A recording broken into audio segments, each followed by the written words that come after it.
দরকার বিচারের সংস্কার, এই মুহূর্তে দরকার, এই মুহূর্তে দরকার বিচারের সংস্কার, এই মুহূর্তে দরকার বিচারের সংস্কার। বিচার বিচার বিচার চাই, বিচার বিচার বিচার চাই।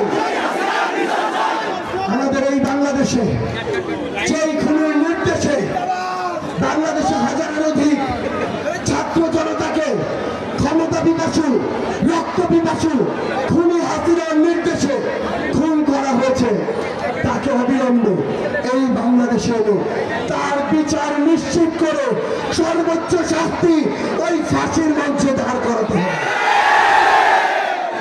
এই মুহূর্তে এই হাজারো ছাত্র জনতার সামনে ঝিনাইদহ উন্মুক্ত মঞ্চে বক্তব্য রাখবেন জাতীয় নাগরিক পার্টি এনসিপির দক্ষিণাঞ্চলের মুখ্য সংগঠক আপসীন নেতা। প্রিয় প্রবাসী, আপনার নিরাপদ ভবিষ্যতের জন্য অর্ধেক দামে আজই ফ্ল্যাট বুকিং করুন। ঢাকায় প্রবাসী সিটি দিচ্ছে সীমিত সময়ের স্পেশাল অফার। জমি ও ফ্ল্যাট একসাথে। যোগাযোগ করুন স্ক্রিনে দেওয়া নাম্বারে।